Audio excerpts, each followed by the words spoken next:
Hello everyone and welcome to the final of the Games Network League Cup. We have here Jordan on the left playing Terapagos EX, and we have Kyle here over on the right playing Lost Box.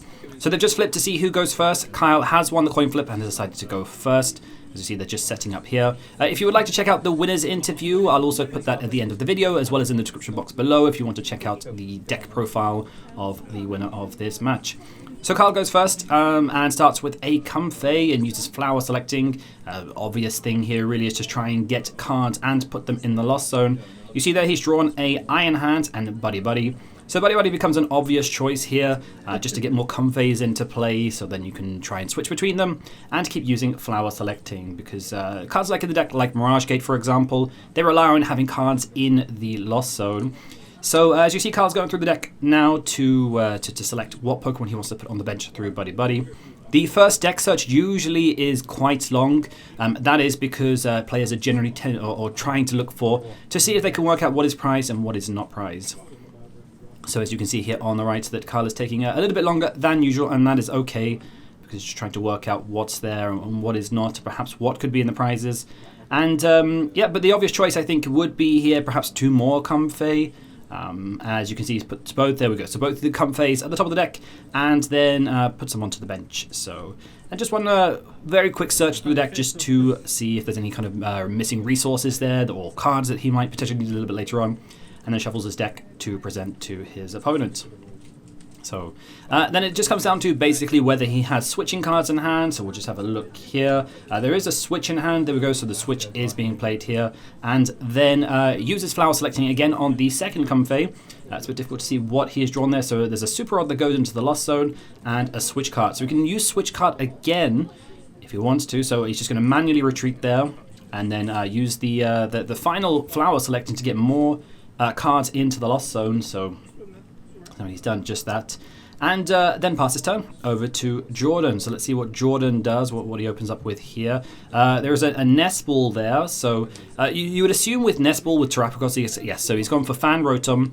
So we can use Fan Call, which is just such a solid card in this deck. I mean, you generally do want to try and get as many basics out as you can, colorless basics, especially trying to help you set up in terms of second, third turn, etc., etc. And the obvious choices are, of course, he plays a Pidgeot line in there, which is quite interesting, and Hoot Hoot. So that will become obviously knocked out next turn, and then you can start sort of searching resources and things like that. So as you can see, so he's chosen to go there with the Pidgey, Hoot Hoot, and then next turn the Noctowl goes into hand, but the next turn he can evolve the Hoot Hoot into Noctowl, use Jewel Seeker, and then search out sort of key resources from the deck. So yeah, he's got an Area Zero in hand. He's got I think that was Prime Catcher as well. I think I saw that. So lots of cards in the deck. Sorry, in hand that he could potentially utilize next turn. Kyle there, on the other hand, though, goes for a Nest Ball, gets out Greninja, and is looking through deck here. We'll see what Kyle does here. But that Greninja is going to go on the bench. That can be used for concealed cards. And as well, I think it's also a viable attacker in this deck as well, because I believe Kyle does run Water Energy within the deck. I think we saw some Water Energy turn 1. So let's see what he chooses to do here. So it's just shuffling up and presents deck to opponents. And so the Steel Energy in hand, so that is concealed cards. He's drawing 2 cards. There is a Water Energy there. And just looking at his hand, he's got the supporter on the top of his hand that is Chorus's Experiment. So he's going to take 5 cards off the top of his deck. 2 of those will go into the lost zone.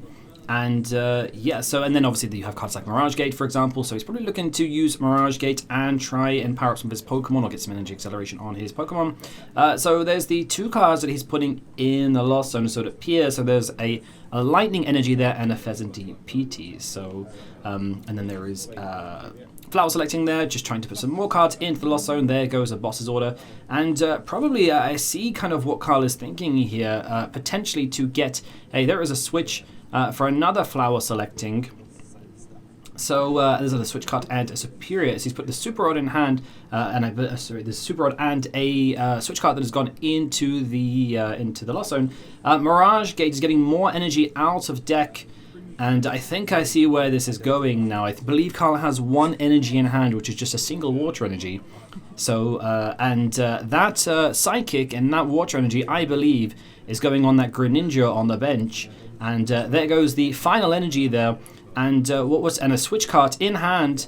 And and then Jordan just scoops game. Yeah, I think that the play here would have been just a knockout, basically, the Hoot Hoot and the Pidgey, and I think that really disrupts Jordan's setup, so Jordan has decided to concede. If you would like to check out Game 2 of the finals of this tournament, then I'll leave the video at the end of this video. Otherwise, see you all in the next round.